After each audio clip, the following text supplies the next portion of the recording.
Passei! A Faculdade Einstein, a faculdade do sucesso!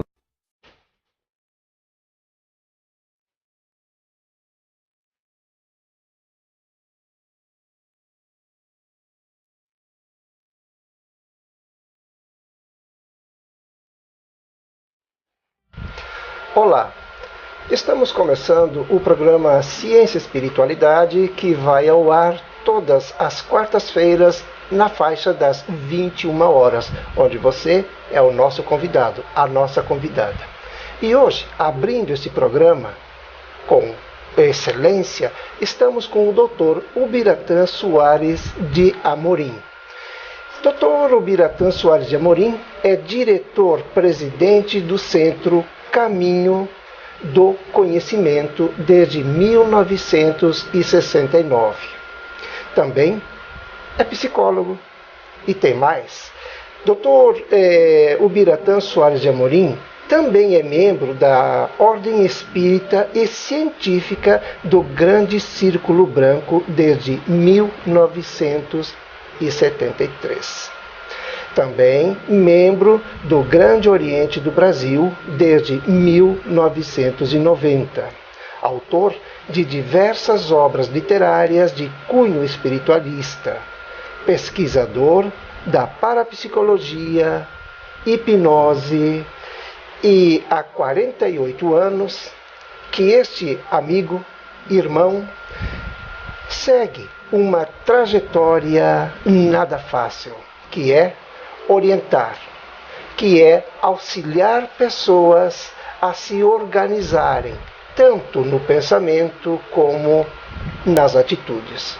Dr. Ubiratã, quero, antes de mais nada, agradecer por nos conceder essa entrevista e vou abrir esse nosso trabalho fazendo uma pergunta que é muito importante. Na semana passada, quando eu estive aqui, eu vi o quadro que é do mentor, creio que deve ser o diretor, o presidente espiritual da casa.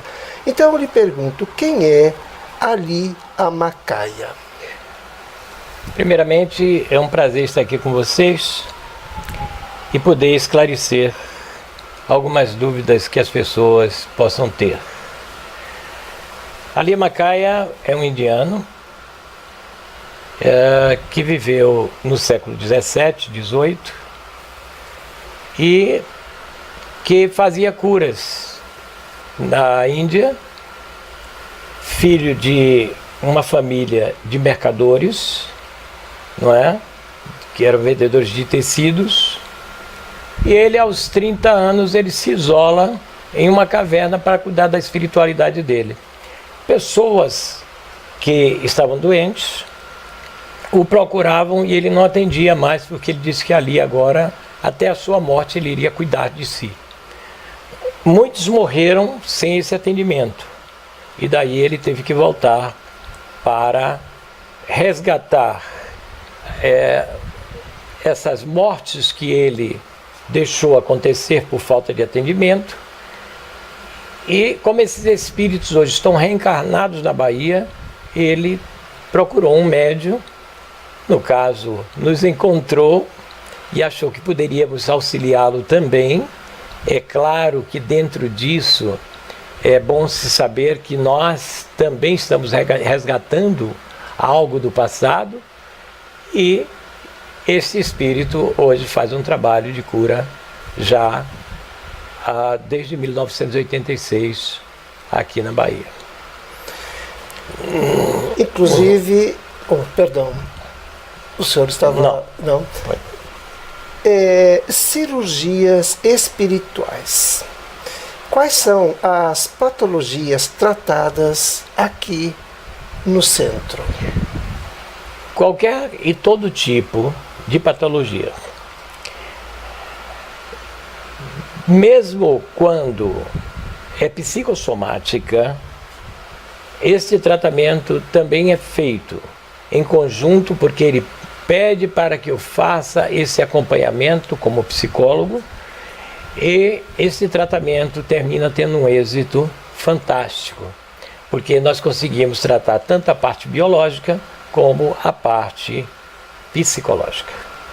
qual é a parte mais difícil de ser tratada? A biológica ou a psicológica? Ou seja, a psicológica está ligada diretamente ao fator espiritual, correto? Ou existe uma diferença entre o fator psicológico do homem e o fator espiritual? Veio a calhar a sua pergunta. Porque muitas vezes as pessoas, influenciadas por espíritos que são os nossos queridos irmãos ainda pouco esclarecidos, ele pode atuar diretamente na nossa parte psicológica e no nosso sistema nervoso central, trazendo dessa forma um desequilíbrio psicológico, onde as pessoas podem ter algum tipo de comportamento que não seja normal dentro da nossa sociedade. Está aí, por exemplo, os psicopatas, que na sua maioria eles não têm o sentimento para que a sua razão diga se aquilo é correto ser feito ou não. Então, dentro desses conceitos, é preciso tratar os dois lados, sim, tanto o lado material como o espiritual. Então, nesse caso, como o senhor comentou dos psicopatas, seria também um trabalho a nível genético, espiritual, para melhorar a conduta, as atitudes desse indivíduo que não tem um sentimento pelas outras pessoas? Acredito que a própria medicina, os nossos queridos e amados médicos, que são tão desvelados dentro da sua profissão para com a humanidade, de que eles deveriam ter um conhecimento maior também da vida espiritual, para que pudessem trabalhar junto também, em conjunto com a parte material ou biológica. O senhor comentou sobre o fator psicológico, onde irmãos, ou seja, espíritos que ainda não alcançaram um determinado nível, passam a ser uma espécie de obsessão. Na verdade, são uma obsessão, correto? Como se processa esta perturbação espiritual? Quais são os sintomas que o senhor colocaria em evidência para que as pessoas consigam identificar e saber que caminhos procurar para ser tratado? Existem vários caminhos. Por exemplo, a Umbanda, ela trabalha fazendo, junto com caboclos e pretos velhos, é uma religião brasileira, desde o princípio do século passado, existente em nosso Brasil. E esses espíritos, eles são retirados mais que imediatamente.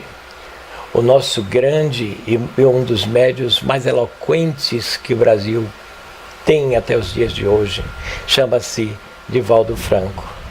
E esse querido médium, ele conta uma história fantástica, onde ele diz assim, de que ele tratou durante mais de 20 anos de uma pessoa, fazendo a outra forma de trabalho, que é fazendo ali a evangelização.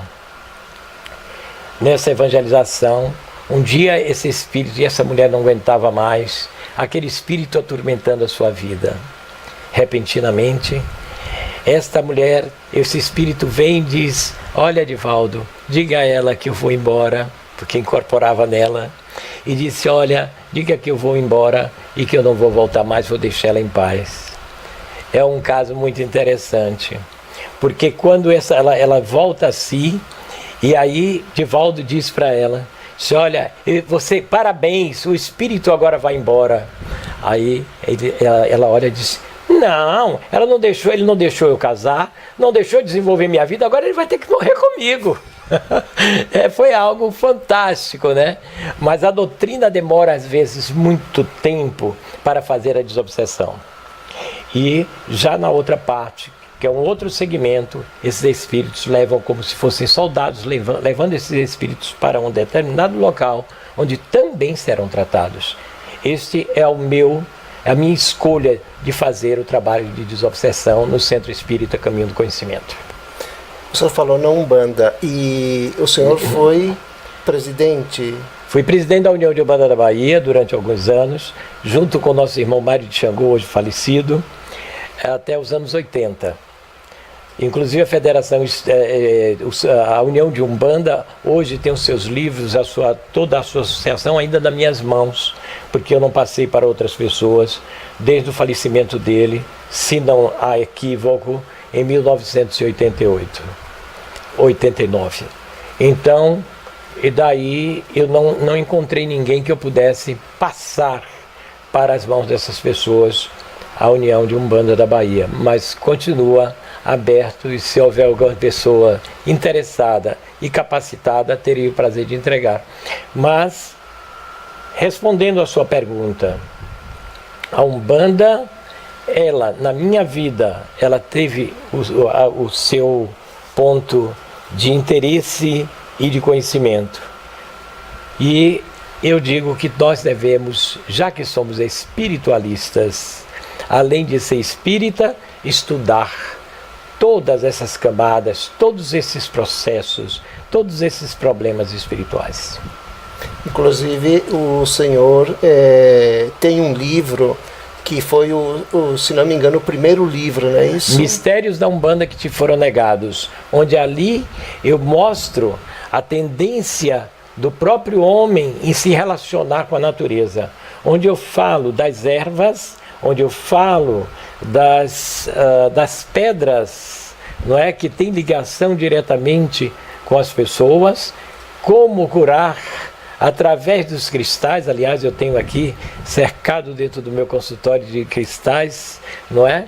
E de pedras, algumas pedras preciosas. Essas são as verdadeiras pedras preciosas, não é o diamante, a prata ou o ouro. São essas pedras que nos traz saúde e energia para que nós possamos viver melhor.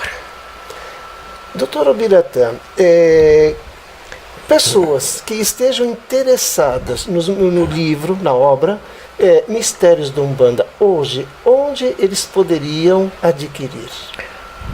Nós hoje temos um divulgador da nossa obra, que é o Terceiro Milênio, com o nosso irmão Márcio, muito interessado, e quem se interessar por qualquer dos nossos livros, pode procurar o Terceiro Milênio, que fica ali no Rio Vermelho.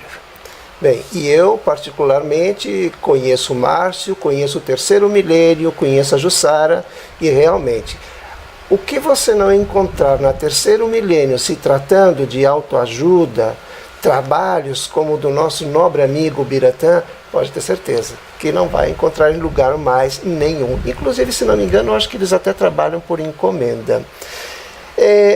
Eu tenho muitas perguntas aqui para o senhor. Pois não, estamos nas suas ordens. Nós queremos, esse programa, Ciência e Espiritualidade, ele tem um objetivo, que é justamente levar a informação, aquela informação que possa trazer um benefício, apesar que eu nunca gostei muito da palavra benefício, mas vamos usar a palavra auxílio, para muitos amigos, irmãos que estão por aí perdidos, procurando se encontrar, e muitas vezes batem em portas erradas, não é isso? Então, eu procuro fazer um trabalho com pessoas com uma capacidade que não tem como descrever como o senhor, para realmente podermos levar esse auxílio, vamos dizer assim. Eu vou lhe fazer uma pergunta que, já que estamos falando em auxiliar pessoas, e como sabemos que hoje a grande maioria das pessoas estão vivendo momentos difíceis, como combater essa ansiedade, esse medo, solidão, essa rotina que parece que não acaba nunca, e até mesmo a preguiça, que muitas vezes eu conheço pessoas que dizem: eu me sinto cansado, mas eu sei que não é preguiça, não é cansaço, é alguma coisa que está me impedindo. Então, como é que faz para eliminar estes elementos que muitas vezes deterioram a vida de uma ou mais pessoas? Primeiro, eu gostaria de dizer que todo ano eu escrevo um livro e gravo um CD e dou um curso de meditação. Aqui tem um deles, ali tem um outro. Sempre escolho um tema que esteja ligado justamente ao problema da dos estados nervosos em que essas pessoas atravessam. Eu sou muito solicitado para fazer esse curso de meditação. Dentro deste curso de meditação, nós também fazemos a indução para que as pessoas entrem num transe profundo hipnótico. Essa experiência é fantástica, porque lembramos, por exemplo, um caso muito interessante. Uma senhora de 62 anos estava tomando um curso, estava participando do curso conosco, quando repentinamente ela disse: "Eu não aguento mais, eu vou ter que me retirar. Eu não consigo meditar porque eu tenho uma dor de cabeça que me acompanha desde o meu nascimento." Eu coloquei uma cadeira, tínhamos 17 pessoas dentro do curso, porque eu geralmente faço com 15, para que nós possamos ter o controle do grupo e fazer um bom trabalho de aprendizado, de meditação. Fiz primeiro com ela o pilar do meio, que é onde nós colocamos uma espada, onde ela se debruça nessa espada, e nesse pilar do meio ela fica centrada. Ela fez uma volta de 90 graus e depois mandei que sentasse na cadeira. Ela sentou-se na cadeira e ela disse: "Já fui a diversos médicos." Inclusive, ela tratou com José Martônio, também hoje falecido, que era do Santa Isabel. Ela cita o nome dele e disse: "Ninguém conseguiu melhorar minha dor de cabeça. É uma enxaqueca horrível." Eu fiz a hipnose dela. Em estado hipnótico, comecei a fazer uma regressão até o dia do seu nascimento, 62 anos. E ela não conseguia ali abandonar aquela dor de cabeça. Ela, mesmo em estado hipnótico, ela sentia a dor de cabeça. Então eu levei ela para o útero da mãe. Fui 98765 e no terceiro mês de gravidez, quando ela estava lá no útero, ela começa a gritar: "Minha mãe quer me assassinar, minha mãe vai me matar." E ali eu vi onde estava o problema. Fizemos uma conscientização, voltamos ela para o estado atual da vida dela, pedimos que ela abandonasse aquele pensamento e aquela forma de pensamento que estava contida desde o terceiro mês de gravidez da mãe, quando ela estava dentro do útero, e ela simplesmente não sentiu mais dor de cabeça até os dias de hoje. Isso já tem 11 ou 12 anos, ela vem aqui frequentar o nosso centro e ela diz: "Nunca mais eu tive dor de cabeça nenhuma." Também, aproveitando este ensejo, eu gostaria de falar da comprovação também dentro disso, de que nossa mente ela é apenas para processar a nossa inteligência, que vem na verdade da alma. Quem vos fala aqui agora não é a minha matéria, é a minha alma. É de onde vem o conhecimento de várias reencarnações. É claro que ao incorporarmos o espírito à matéria, preso pelo fio de prata, nós, infelizmente ou felizmente, não temos noção e o conhecimento do passado. Mas também, se tivéssemos e soubéssemos que existe uma vida melhor e sem dor, eu acho que todos seriam suicidas nas dificuldades da vida. Mas o melhor é que isto que eu acabei de falar desta senhora mostra de que a alma e o espírito existem mesmo antes de nascermos. De que se ela tem essa lembrança, é porque a alma é quem absorve essa experiência. Portanto, que fique aí registrado que as pessoas devem prestar mais atenção à sua vida e ver que nós temos tanta criatividade, tanto valor, de que Deus existe porque é o grande criador de todo esse universo, e principalmente o homem, como diz lá na Bíblia, segundo imagem e semelhança, com toda inteligência. Lembramos também que Jesus, quando disse: "Pedro, eu estou cansado, cura ali para mim", e ele diz assim: "Não, Senhor, eu não tenho a sua capacidade." Ele diz: E os outros também, então vá você, João. Ele disse, não. Ele disse, poderão fazer tudo o que eu faço e muito mais. Ele disse, mas Senhor, podemos mesmo? Ele disse, sois deuses. Somos um Deus relativo, filho do Deus absoluto. Aproveitando o que o senhor acabou de nos apresentar, eu vou fazer uma pergunta. O homem, ele tem uma tendência de fugir de responsabilidades conscientemente, ou é a falta de informação, como neste caso Cristo disse, Pedro, eu estou cansado, cura por mim. Então, isto seria, como, no seu ponto de vista, como alguém que está à frente, sempre auxiliando, projetando a motivação nas pessoas, a autoconfiança. Qual é a sua opinião? Seria falta de informação ou seria a preguiça? Não. Vamos falar um pouquinho de Skinner. Quando ele diz que a influência do ambiente sobre o homem e o homem sobre o ambiente, ele existe. Skinner foi um dos grandes estudiosos dessa área e nós vamos unir esse raciocínio dele com a parte espiritual, dizendo que ainda na parte da sua vida, quando você é criança, você já pega influência dos nãos que você recebe da sua vida. E de que você leva essas frustrações.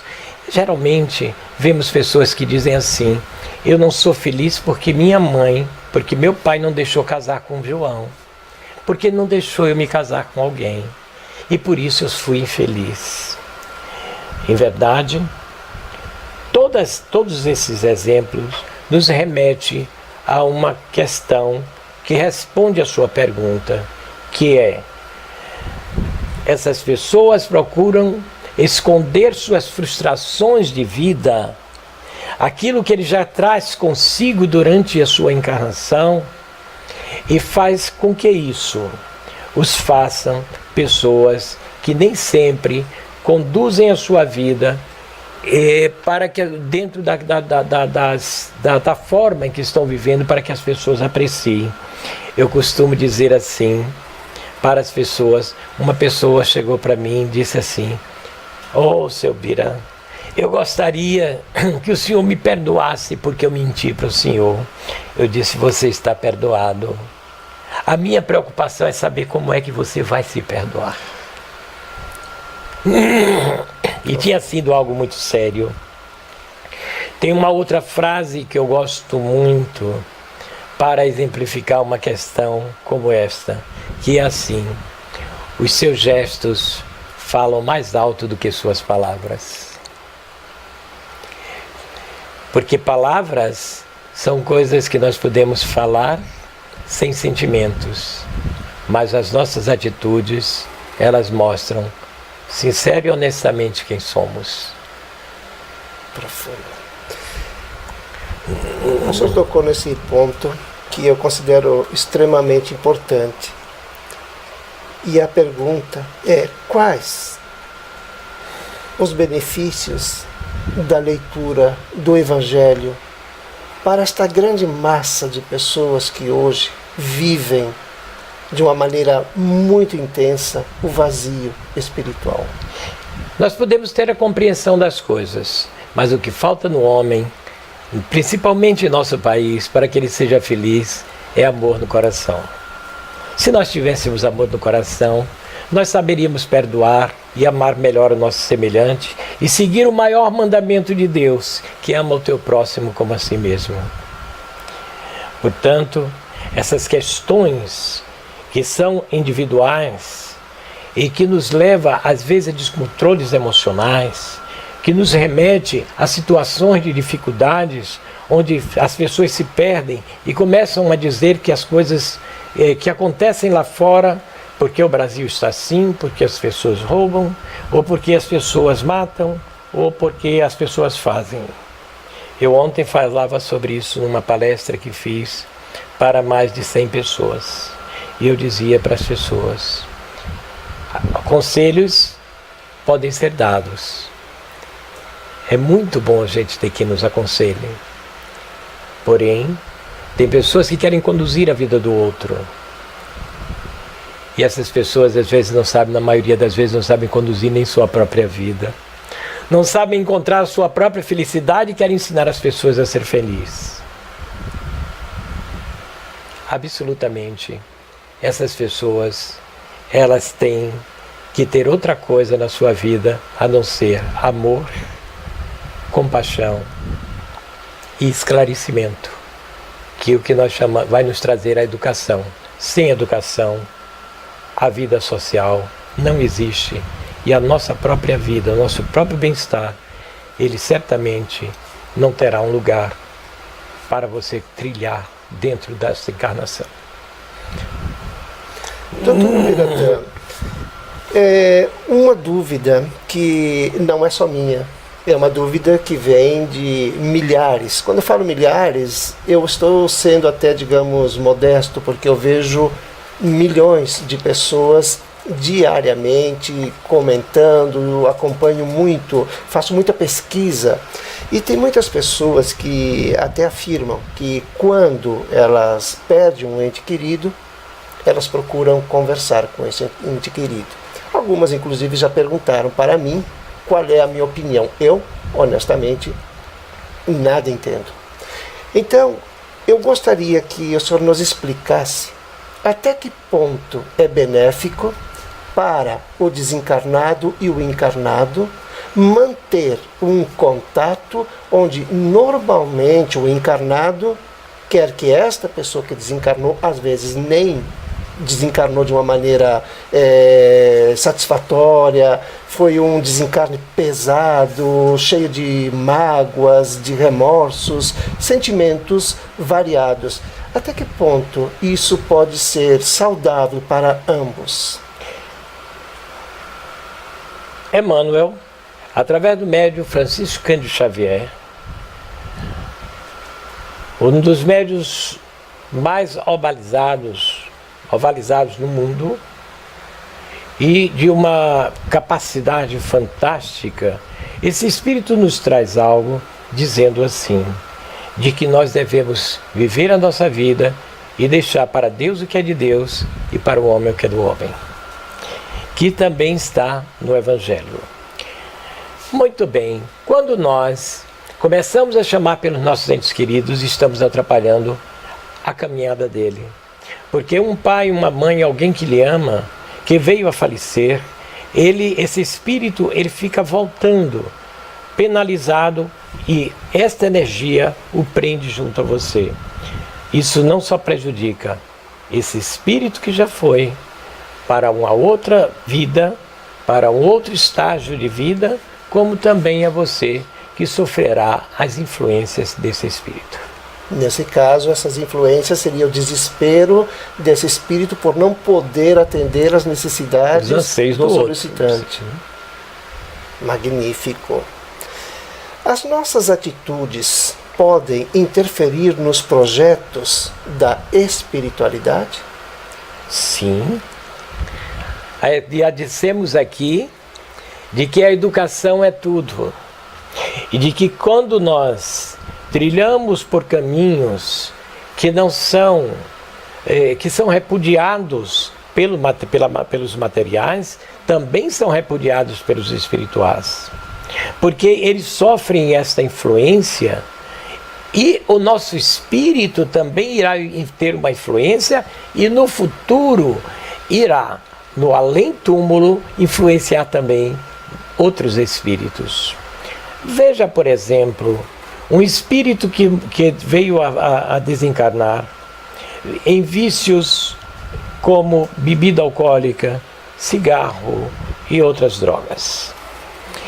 Esses espíritos, às vezes, são cultuados em encruzilhadas, em alguns lugares onde colocamos as bebidas, onde podemos colocar o cigarro, fazer outras coisas, e certamente estaremos prendendo ele ali e prejudicando esse espírito do outro lado. Veja como a vida pode, nós aqui na Terra, influenciar o mundo espiritual. A agressividade, falta de amor próprio, falta de respeito e, como o senhor comentou, educação podem despertar tendências negativas que já foram supostamente tratadas ou até mesmo reprimidas em vidas passadas? Sim.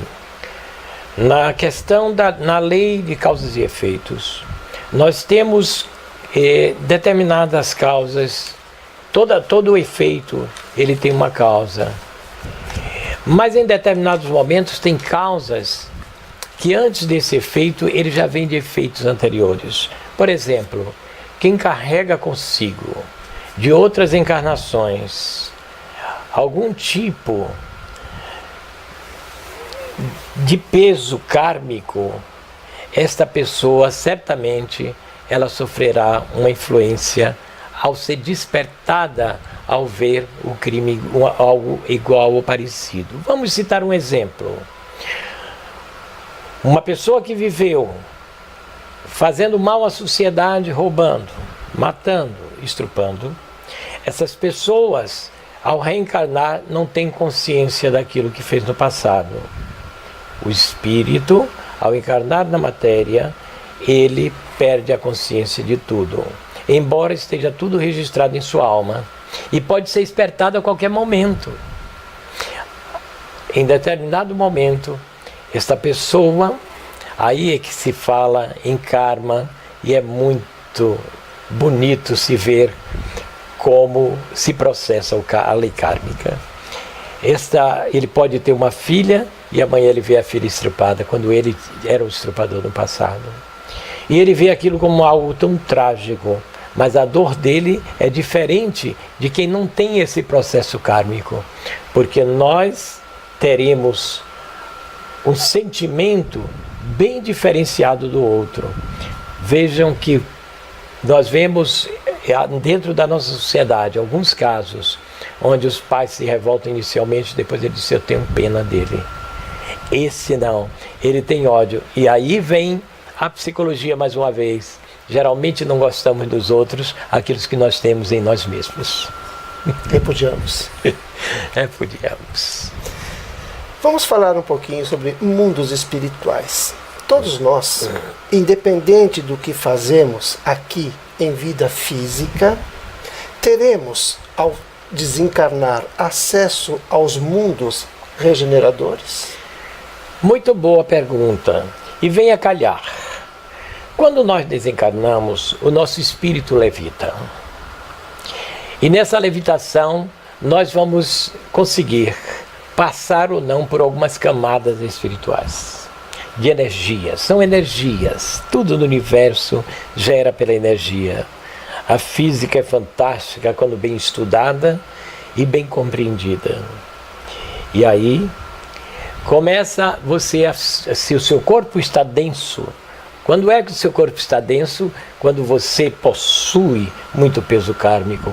Quando você consegue ter adquirido muitos pecados, como se diz na Igreja Católica, muitos pesos kármicos, como dizemos no Espiritismo, ou então muitas energias negativas, como os orientais falam. É importante você saber que um corpo denso, ele não passará por camadas mais puras, porque ele vai ficar parado onde tem uma identificação maior. É a questão, por exemplo, do umbral, que está logo acima do nosso planeta, esperando com um lamaçal, onde as pessoas dificilmente, aqueles que não têm pureza da alma, aqueles que não têm boas obras, eles não conseguirão passar com seu corpo etéreo, muito pesado e carregado de energias negativas. Então podemos dizer que isso também é aplicável aos suicidas. Porém, respondendo ainda, complementando a sua pergunta, é claro que os espíritos vão subindo até camadas superiores, onde eles podem adentrar em todas. Também gostaríamos de acrescentar de que tudo e todos temos uma forma de aperfeiçoamento e de que um dia teremos todos esses espíritos elevados, não é? Então, assim, não é à toa que dissemos aqui há pouco que nós somos um Deus relativo, filho do Deus absoluto. Então temos sim esta parte boa e que um dia, certamente, todos nós estaremos aí a esse nível. É comum, isso ouvimos nas redes sociais, nas televisões, isso é constantemente quando alguém se queixa, dizer que a humanidade não tem mais jeito. Bem, eu lhe pergunto, o senhor como líder espiritual, qual é a sua opinião em relação a esta situação que hoje viaja pelo mundo todo? A humanidade não tem jeito. Isso realmente procede ou é uma forma desesperada que o homem, sem esperança, coloca para justificar determinadas situações que vive? Volto ao magnânimo, exemplificando o magnânimo Divaldo Pereira Franco. Quando ele, falando sobre isto, ele torna a falar também em educação. Quando nós dizemos para as pessoas de que leia, de que procure entender o que Jesus, o papel de Cristo na Terra.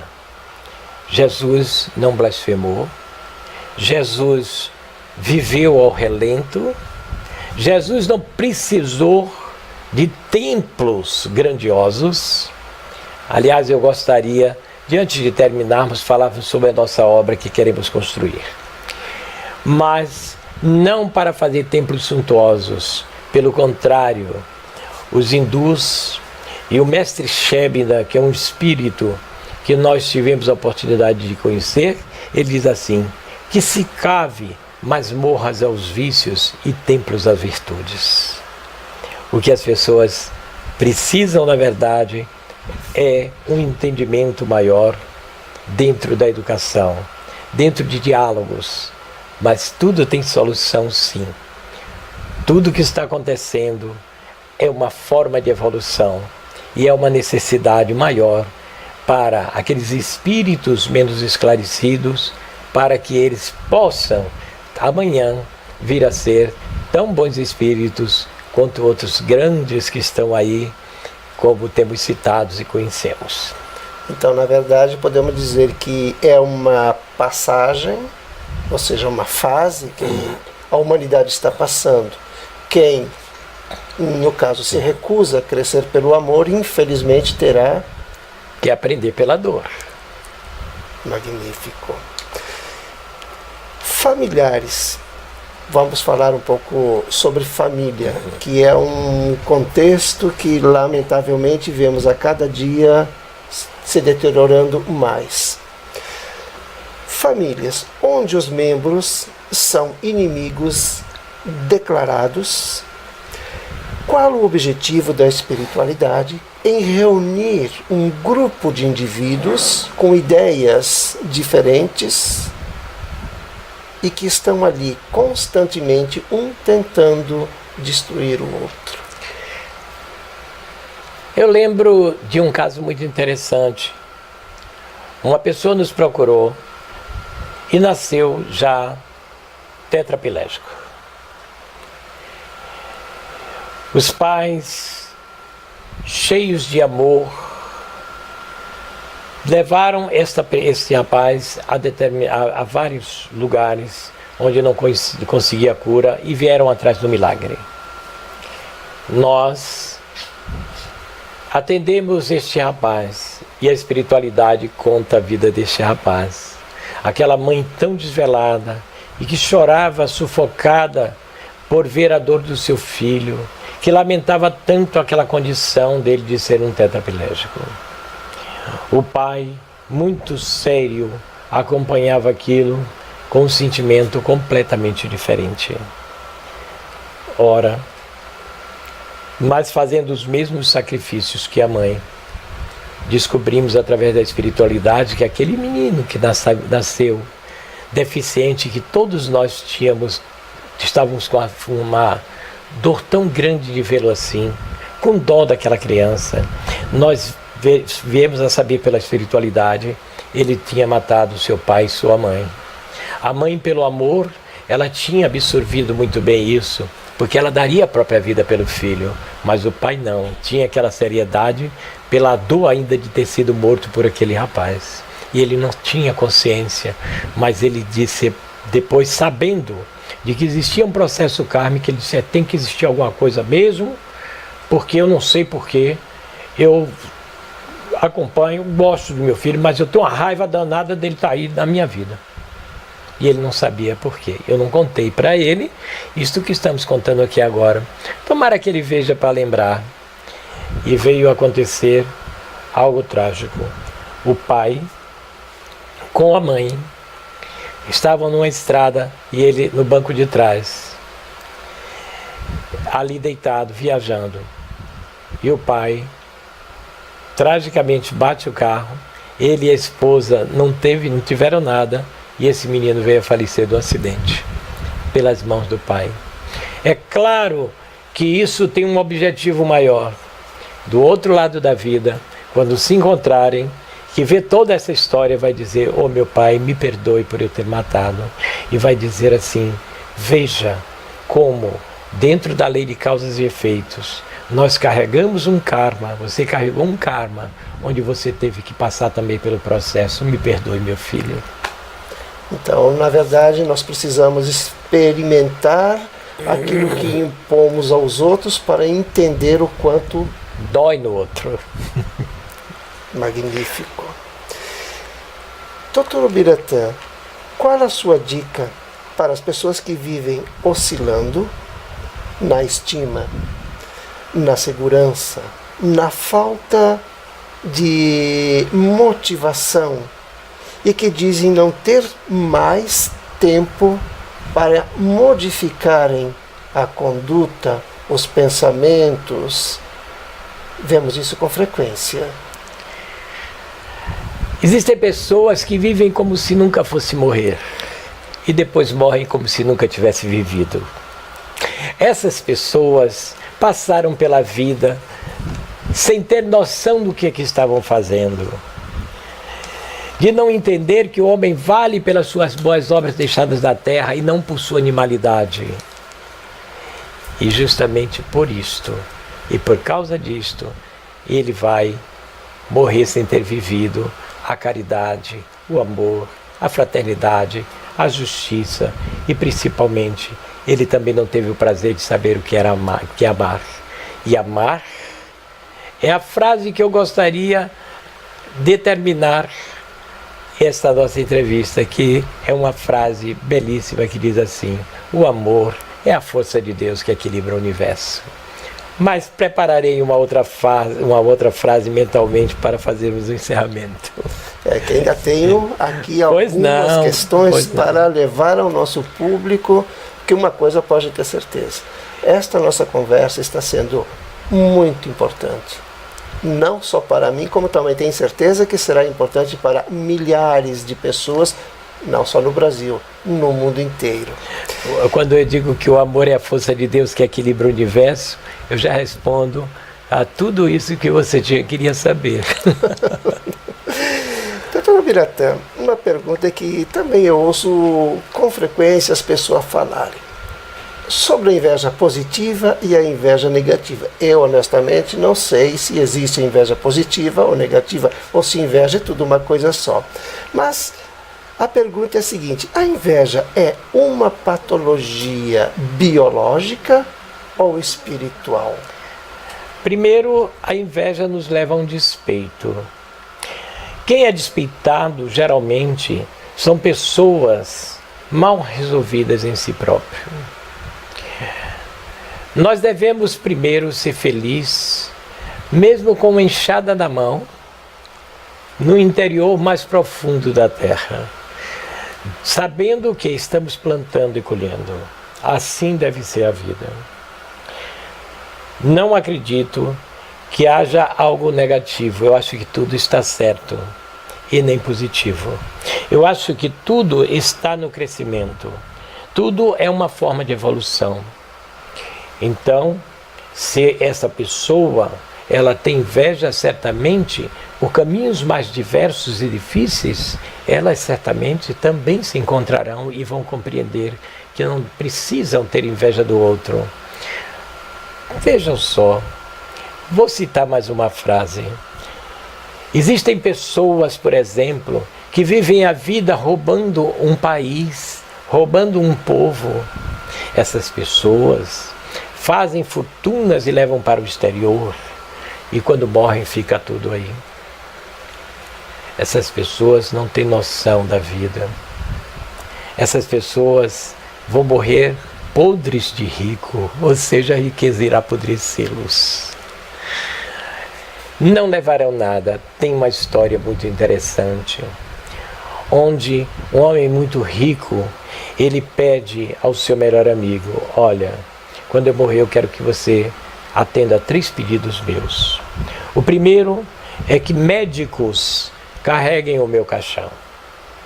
Depois que pelo caminho até o cemitério, você jogue o dinheiro todo pelo chão na caminhada até o cemitério. E que no cemitério vocês fechem o caixão e deixem as minhas mãos abertas assim, para que o mundo as veja. Ele disse: vou atender o seu pedido. Sou seu melhor amigo e o senhor tem o direito, que é o seu último desejo. Mas por que médicos carregando o seu caixão? Para que eles entendam que eles têm muito conhecimento, mas não têm o poder da vida. O dinheiro pela estrada, para que as pessoas vejam de que tudo que nós juntamos vai ficar aí mesmo. E as suas mãos assim do lado de fora, ele disse sim, e abertas, para que as pessoas vejam que eu vim com as mãos vazias para o mundo e que estou voltando para o outro lado da vida também de mãos vazias. Magnífico. Excelente exemplo. Levando em conta o que o senhor comentou, acabou de falar, então, nós podemos fazer o nosso futuro, ou ele já é pré-determinado, ou já é determinado? Primeiro eu gostaria de dizer que se as coisas fossem pré-determinadas, pessoas que dizem: não, mas isso já está escrito, só vai acontecer o que está escrito. Essas pessoas, você pode observar que essas pessoas, ao atravessar uma rua, não é?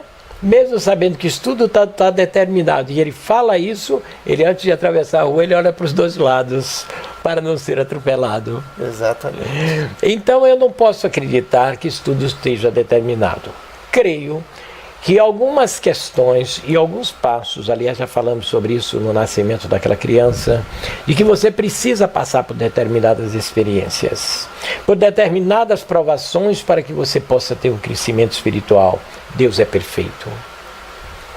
Quando eu falo isso, eu digo para você de que pode ser assim, mas não pode ser tudo como se fôssemos fantoches. Nós temos escolhas. Existe uma lei chamada lei do livre-arbítrio. Essa lei nos dá o direito de escolhermos o caminho que queremos seguir. Mas certamente temos que ter uma responsabilidade, pois toda causa tem o seu efeito. Magnífico. Obsessão. Vamos falar um pouco sobre obsessão, que é uma coisa que vemos constantemente, quando não é pessoa seguindo modas, nada contra, mas vamos então falar sobre obsessão. Somente os espíritos podem obsediar, ou nós, encarnados, também podemos ser obsessores. Os obsessores encarnados, obsessores vivos, como dizemos no Espiritismo, são espíritos que nos assediam e que nos levam às vezes aos vícios. É aquela pessoa que chama o outro para tomar cerveja todos os dias, quando ele nunca bebia e ele se vicia, o outro sai e ele fica. Lamentavelmente, aquele que você chama para fumar uma maconha, você sai da maconha e os outros enveredam por outras drogas pesadas. Esses obsessores vivos, eles também olham nos olhos do outro dizendo que os ama, mas tudo da boca para fora. Lembro que Jesus Cristo, ele com seus discípulos, ele diz: Pedro, você está dizendo que me ama, mas amanhã, antes que o dia fique claro, você me negará 3 vezes. Judas também me trairá com um beijo. Ninguém aqui, nós damos a nossa vida por vós, Senhor. Aí Pedro disse: nós damos a vida, Senhor. Todos aqui dão a sua vida pelo Senhor. Ele disse: Pedro, esse povo me ama com os lábios e me trai com o coração. Nesse caso, podemos entender como uma mentira. E nesse caso, esta mentira, ela é uma obsessão ou é uma compulsão? É uma obsessão, porque nesse caso aí foi uma compulsão, mas ele também obsedia. Porque se ele não fosse Jesus Cristo, ele ficaria enganado e se acharia grande, porque todos dariam a vida por ele. E ele, dentro disso, ele enganado, ele sofreria muito mais do que tendo a consciência que ele tinha. Entendi. Os outros espíritos também obsediam, mas nós já falamos sobre isso. É a questão das influências espirituais, porque nós também os atraímos. Eu só gostaria de chamar atenção para uma coisa. Nós temos chakras, começando pelo coronário, frontal, laríngeo, cardíaco, umbilical, e lá vai. E sagrado. Cada um, ele tem uma utilização por nós. Inclusive o sagrado, que é aquele que gera o sexo, as vontades sexuais. E culpamos a Deus, que ele disse: não, se eu tenho essa vontade, se eu estrupo, se eu me envolvo tanto, é porque Deus foi quem fez isso, porque foi Ele que fez tudo. Acontece que Deus lhe deu um juízo para que você soubesse contornar situações e controlar a sua vida. Quando falamos em vícios, também falando de sexo, sexo também pode ser um vício. Sexo tem que ser algo prazeroso para que você possa, dentro de um grande amor, você também vir a procriar. E não para obsediar os outros ou sofrer também a obsessão de espíritos, inclusive neste caso desencarnados que você atrai. Por conta de espíritos que vêm para obsediar. Porém, quando eu falei nos chakras, também gostaria ainda de acrescentar que só quando esses chakras estão desarmonizados, você pode ser obsediado. Senão nós teríamos um mundo de loucos, não é? Obsediados. E na verdade não é assim. Nós é que abrimos portas para ser obsediado. Então o equilíbrio e as suas virtudes é quem vão lhe qualificar para que você não sofra nenhuma influência de fora em seu espírito. Então, nesse caso, podemos dizer que em situações de infidelidade, que passa a ser uma espécie de obsessão, o infiel e, no caso, o que sofreu a infidelidade, espiritualmente, como é que fica?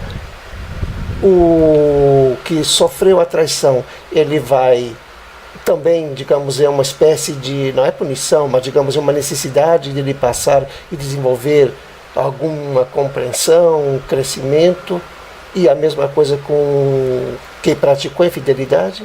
Meu amigo, o que você chama de infidelidade e as pessoas chamam de infidelidade são apenas escolhas. É uma opinião particular dentro do estudo do próprio Evangelho.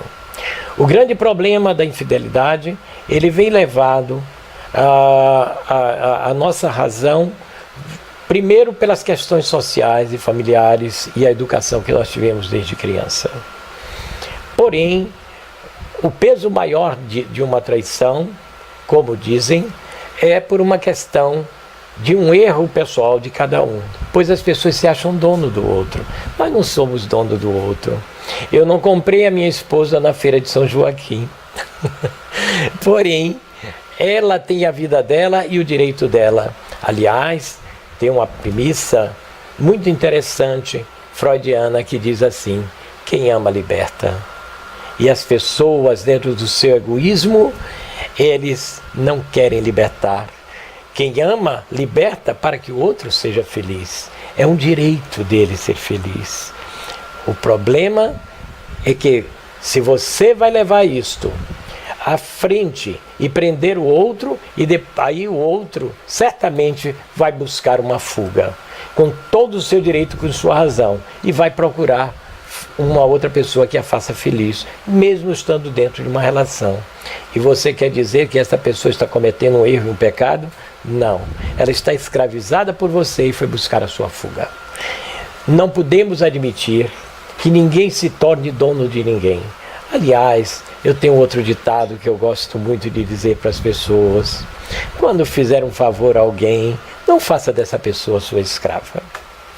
O que infelizmente acontece muito, né? Essas trocas nem sempre justas. Existe um detalhe, uma situação que a cada dia ela vem se tornando, avolumando, que é o número de pessoas que recorrem ao suicídio. O suicídio, ele é uma fraqueza, uma doença ou uma ação obsessiva? Bem,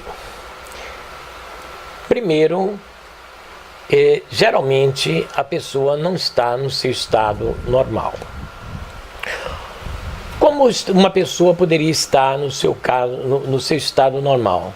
Quando a pessoa está feliz, quando a pessoa está comprometida com a vida social, quando a pessoa está comprometida com obras e questões não só religiosas, mas questões da cultura. A nossa avó dizia de que uma mente vazia é morada do diabo. Uma pessoa com a sua mente ocupada, ela jamais atinará contra a sua vida em qualquer que seja a situação. Mas, direcionando melhor para a sua pergunta, eu diria de que uma obsessão pode influenciar, mas lembre-se, você abriu a porta para ser obsediado de alguma forma. Portanto, não justifica o seu ato de tirar sua vida. Mas o seu desequilíbrio também é um problema seu. E foi você quem gerou toda essa energia, todo esse processo, a sua própria infelicidade, para que você diga: eu não quero viver mais. Aí vou para o Evangelho, dizendo o seguinte: a sua vida não lhe pertence, a minha vida é de Deus. Ele que me deu a vida, só Ele pode tirar. Bravo. As pessoas que vivem os ataques, agora vamos passar para os transtornos. As pessoas que vivem os ataques de pânico, podemos dizer que esta é uma patologia clínica ou espiritual?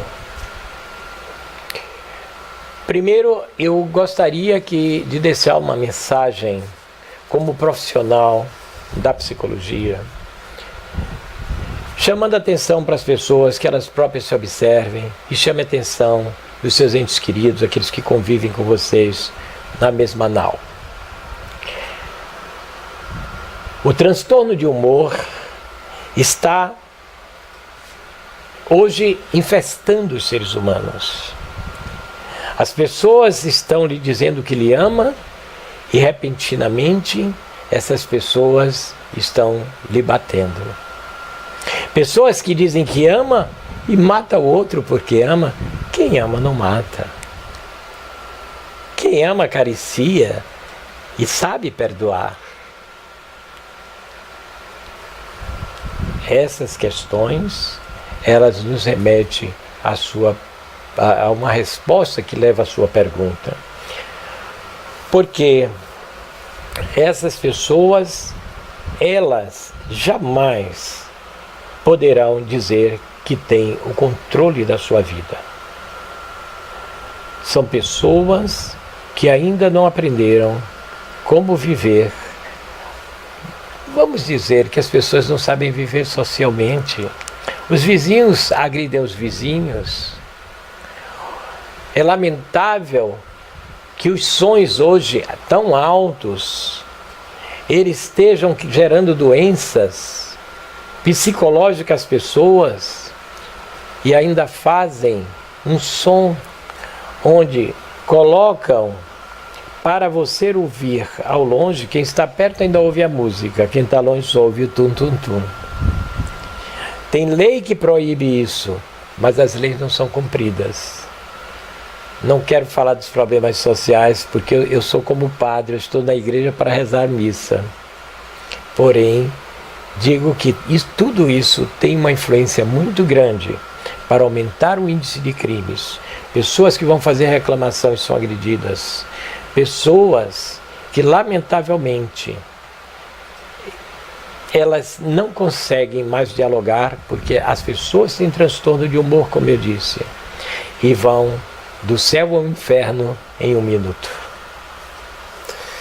Mediunidade. Somos todos médiums? Mediunidade são sentidos a serem desenvolvidos que todo homem possui.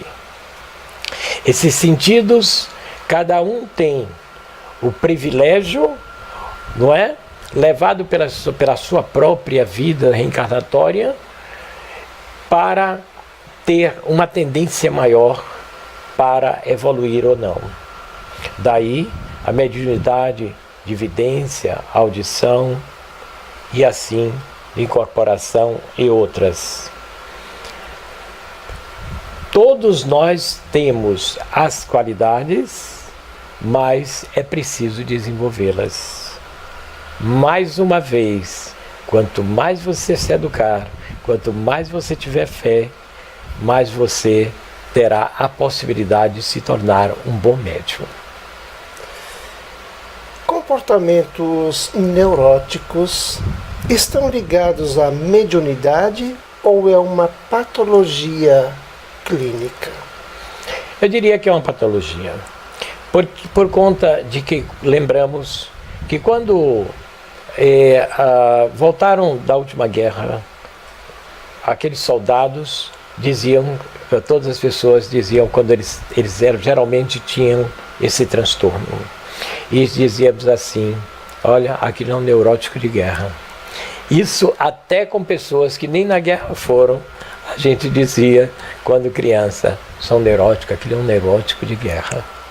Então a neurose, ela é resultado dos processos sociais. Essa guerra que nós temos hoje, como eu disse, no convívio e na relação com a própria sociedade. Dr. Ubiratã, este é um tema que sem dúvida levaríamos várias entrevistas e que sem dúvida serão uma sequência de entrevistas. Eu estou às suas ordens sempre que precisarem. E agora eu quero falar, antes do senhor responder a minha última questão, falar sobre esta obra do Dr. Ubiratã, que ele mesmo vai nos descrever. Eu tive a honra, o privilégio de receber esta obra autografada, uma leitura deliciosa, clara, e recomendo. Mas ninguém melhor que o próprio autor para falar o que é um convite à felicidade. Ah, isso é fantástico. Nada melhor do que ser feliz. Eu costumo dizer que ninguém será feliz se não fizer o outro feliz. Ninguém é feliz sozinho. É preciso que esta compreensão, ela exista dentro de nós, bem consciente, para que nós possamos encontrar nossa verdadeira alegria de viver, a nossa felicidade. Eu tenho recebido, eu que trabalho com pessoas com problemas de saúde. Desses 30 e poucos anos, eu quero dizer para vocês, olha, tem pessoas que estão com câncer, e câncer dói. Eu prestei alguns serviços já ao NASCE nesses 15 anos, e nós vimos crianças que não têm noção de que irão falecer. Essas crianças, elas sofrem a dor material, mas não sofrem a dor da consciência. E os pais sofrem muito. Eu vi dois pais, que só tinham uma filha, e ao ver a filha morrer, quando eu soube, em Serrinha, elas tinham atinado contra a própria vida. Tomaram chumbinho para morrer. Eu fui visitá-los. Casos como esses são diversos. Nós podemos perder a nossa esposa, nosso marido, mas perder um filho é uma dor terrível. Eu quero dizer para você de que nós jamais, em momento algum, deixaremos de viver pela caridade e pela felicidade, a alegria de viver e de ensinar. Eu nunca quis ser um escritor. Eu sempre escrevi para passar mensagens para as pessoas, para que as pessoas realmente pudessem ser felizes. E caminho para a felicidade, ele nos leva justamente a dar essas lições de vida, através das nossas próprias experiências, onde as pessoas conseguirão certamente encontrar esta felicidade. Eu encontrei aqui outra obra que é muito interessante, Caminhando pelos Labirintos da Alma.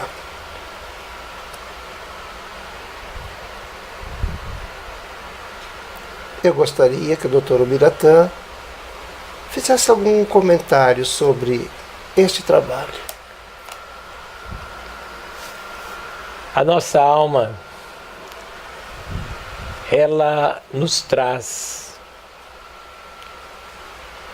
cargas pesadas que nós mesmos, conscientemente, e aí é que o nosso pecado é maior, nós sabemos que aquilo está errado, mas vamos fazer. E quando nós caminhamos pelo labirinto da alma, nós vemos tudo isso.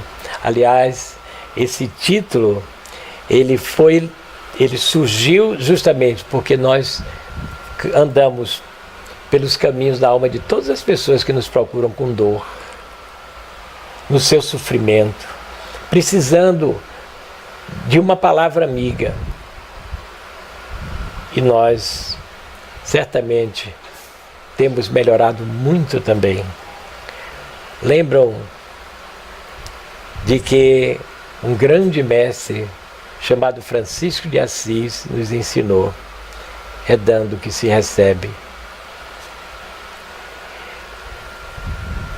Eu gostaria até de, se houvesse um tempinho mais, de citar um exemplo, até muito engraçado,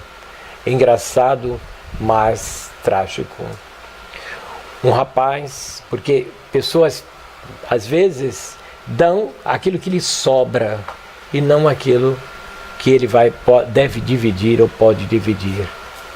Madre Teresa de Calcutá, em uma mensagem que eu vou passar para suas mãos para que você leia, ela faz uma oração, ela diz: Senhor, dai-me alguém para amar. Não está aqui, mas eu vou lhe passar. E quando ela diz, dai-me alguém para amar, ela diz assim: Senhor, se eu tiver fome, me dê alguém que eu possa servir o pão. Se eu tiver sede, Senhor, me dê alguém para que eu possa dar a água. E assim ela vai falando. Madre Teresa de Calcutá foi fantástica, como Irmã Dulce, como Franciscano Xavier, que na verdade foi o maior líder espiritual do Brasil. E morreu, desencarnou pobre, morando numa casa que foi reformado pela pena que as pessoas sentiram dele, pela dor que sentiram dele, a própria prefeitura e a ajuda de alguns que o seguiram. Então eu quero dizer para você, uma senhora, bateram-lhe a porta para que ela desse um pão. E essa senhora vai e pega um pão e dá para o rapaz. Quando o rapaz põe na boca o pão, tira da boca e joga na cabeça da mulher. Lá, a mulher recebe uma pedrada, na verdade. Quando ela recebe, parte a cabeça, prendem o rapaz e o levam à delegacia. E levando ele à delegacia, diz: como é que a mulher, o delegado pergunta para ele, como é que uma mulher vem lhe dar um pão para matar sua fome e você joga uma pedra na cabeça dela?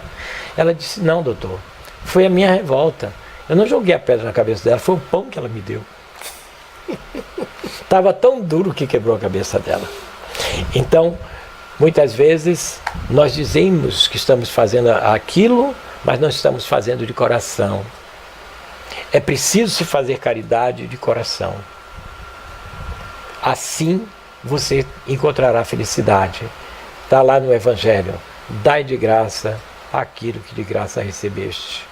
A mediunidade é isto: é você dar de graça aquilo que você recebe, pelo amor que Jesus colocou no seu coração, e nada lhe faltará.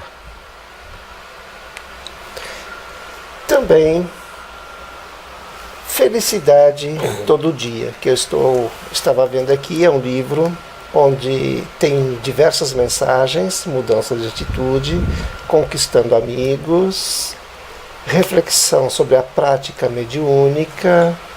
Então, é um livro de cabeceira. Este é um livro que podemos dizer autoajuda? Também de autoajuda. Na verdade, veio a ideia de fazer mensagens para a vida diária, mensagens bem curtas, onde as pessoas também tivessem um livro que pudesse carregar dentro da bolsa, ou em qualquer lugar, ou colocar na sua carteira sem ocupar espaços. Esse livro, são mensagens para a vida diária, e que vai certamente trazer também felicidade, alegria, e em momentos de dificuldade, ele vai também encontrar ali respostas para muitos dos seus problemas.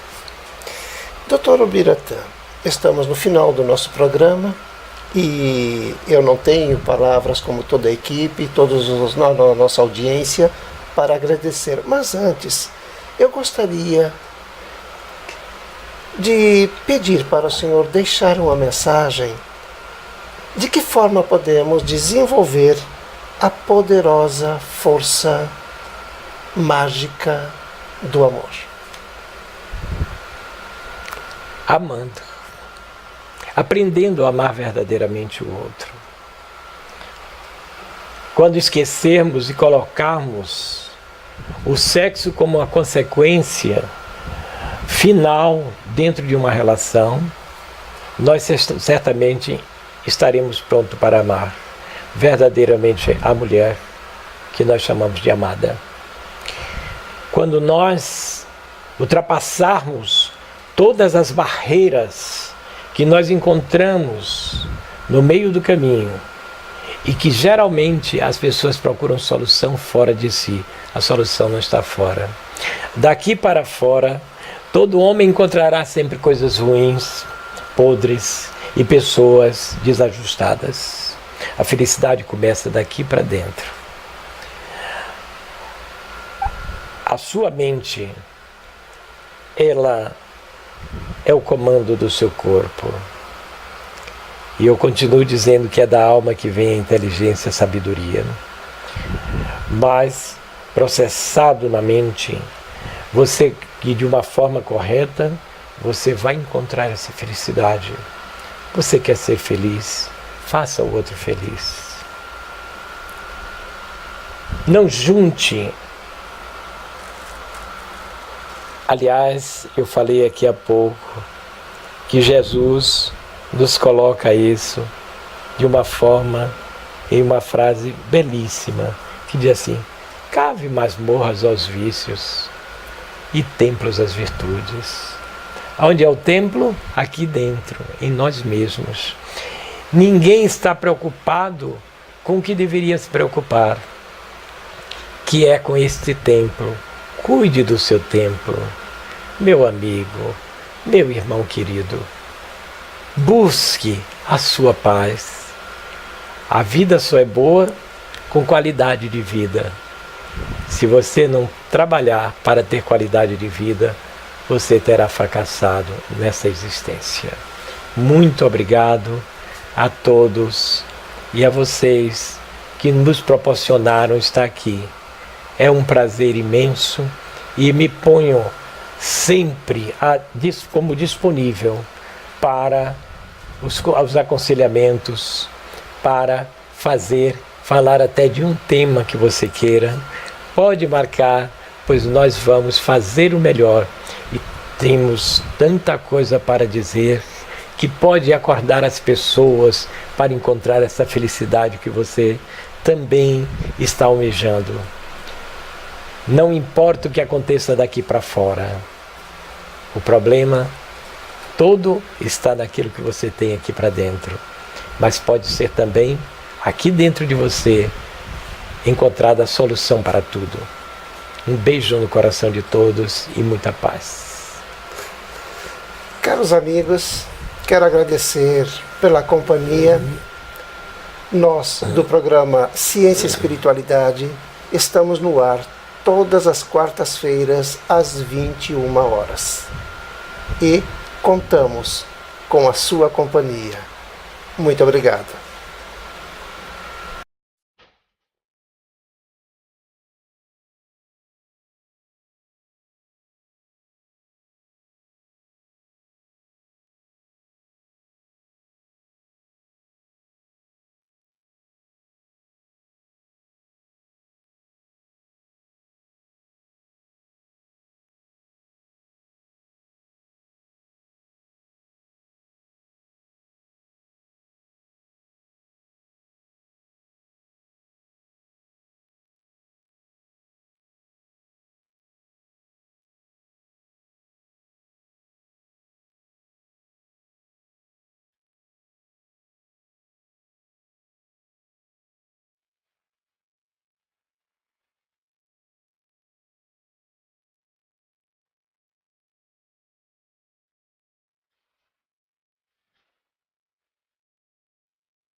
FACEI, a Faculdade Einstein, a Faculdade do Sucesso.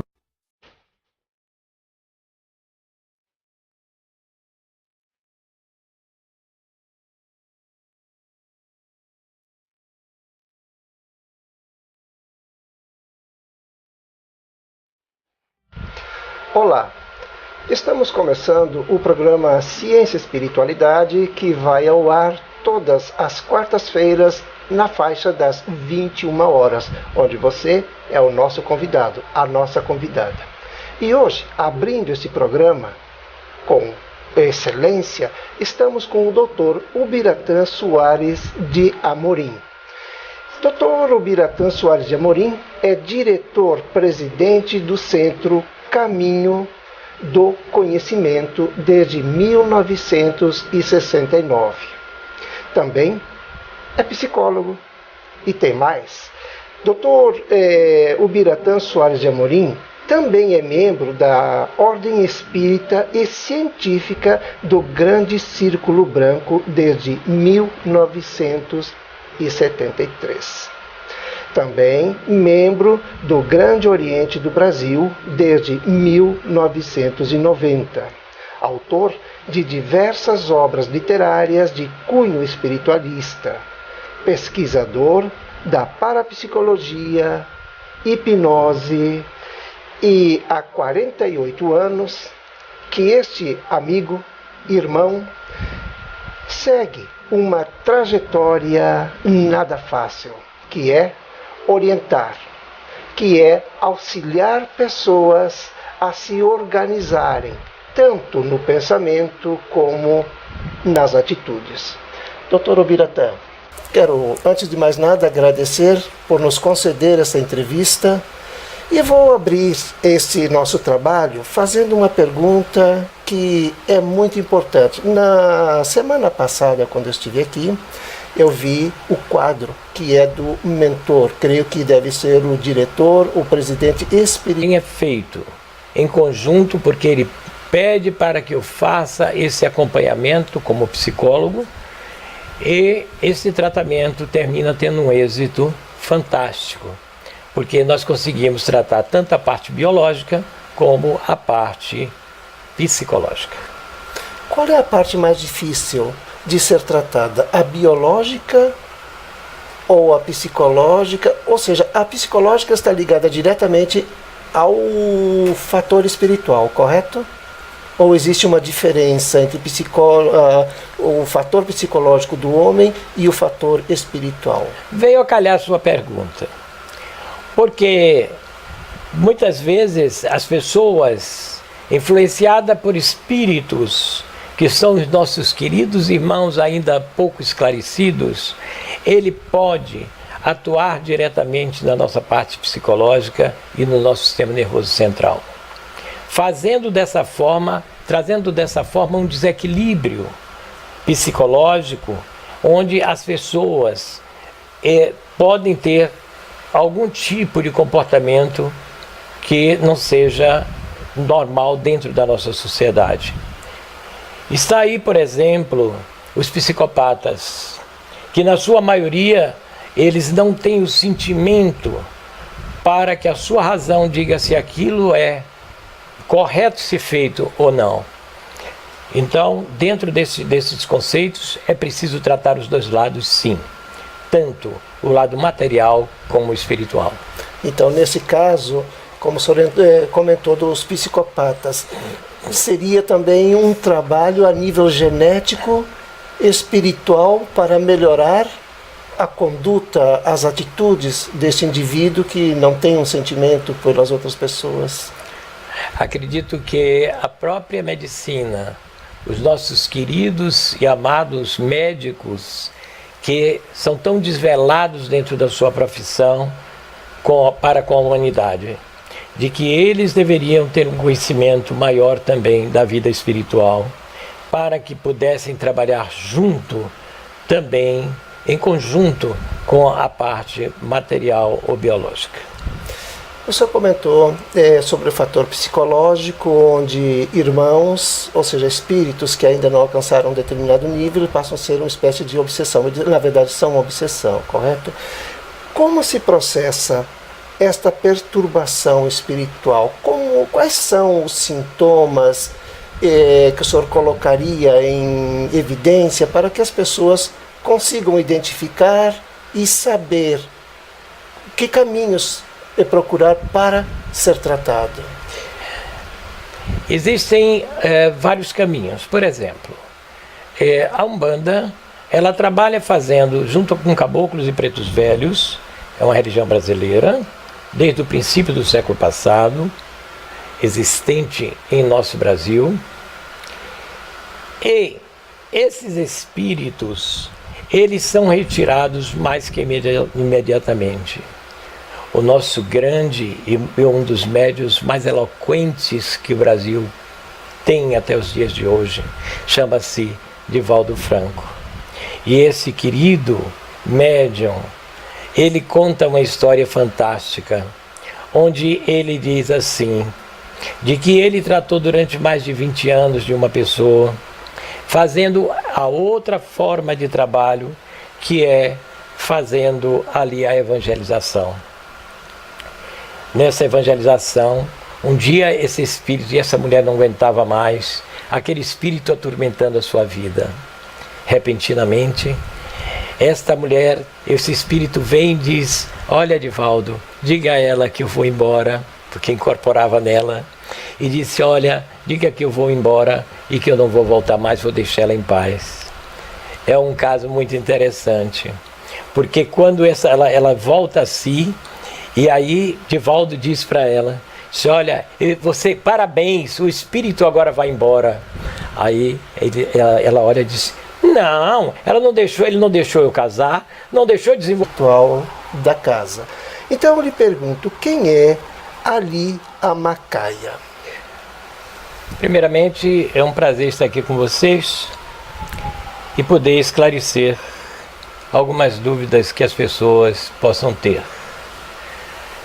Ali Amacaia é um indiano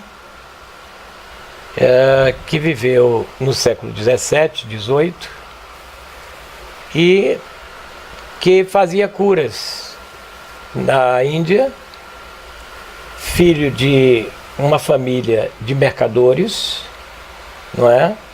Que eram vendedores de tecidos, e ele aos 30 anos ele se isola em uma caverna para cuidar da espiritualidade dele. Pessoas que estavam doentes o procuravam e ele não atendia mais, porque ele disse que ali agora, até a sua morte, ele iria cuidar de si. Muitos morreram sem esse atendimento, e daí ele teve que voltar para resgatar essas mortes que ele deixou acontecer por falta de atendimento. E como esses espíritos hoje estão reencarnados na Bahia, ele procurou um médium, no caso, nos encontrou e achou que poderíamos auxiliá-lo também. É claro que dentro disso é bom se saber que nós também estamos resgatando algo do passado, e esse espírito hoje faz um trabalho de cura já desde 1986 aqui na Bahia. Inclusive, perdão, o senhor estava... Não. Cirurgias espirituais. Quais são as patologias tratadas aqui no centro? Qualquer e todo tipo de patologia. Mesmo quando é psicossomática, esse tratamento também envolve minha vida. Agora ele vai ter que morrer comigo. Foi algo fantástico, né? Mas a doutrina demora às vezes muito tempo para fazer a desobsessão.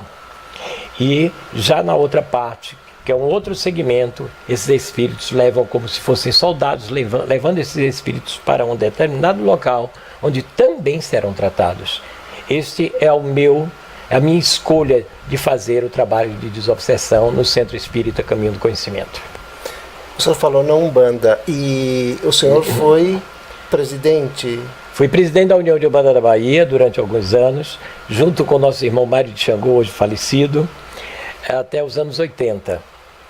Inclusive a Federação, a União de Umbanda, hoje tem os seus livros, toda a sua associação ainda nas minhas mãos, porque eu não passei para outras pessoas desde o falecimento dele, se não há equívoco, em 1989. Então, e daí eu não encontrei ninguém que eu pudesse passar para as mãos dessas pessoas a União de Umbanda da Bahia, mas continua aberto, e se houver alguma pessoa interessada e capacitada, teria o prazer de entregar. Mas, respondendo à sua pergunta, a Umbanda, ela, na minha vida, ela teve o seu ponto de interesse e de conhecimento. E eu digo que nós devemos, já que somos espiritualistas, além de ser espírita, estudar todas essas camadas, todos esses processos, todos esses problemas espirituais. Inclusive, o senhor tem um livro que foi, se não me engano, o primeiro livro, não é isso? Mistérios da Umbanda que te foram negados, onde ali eu mostro a tendência do próprio homem em se relacionar com a natureza, onde eu falo das ervas, onde eu falo das pedras, não é, que tem ligação diretamente com as pessoas, como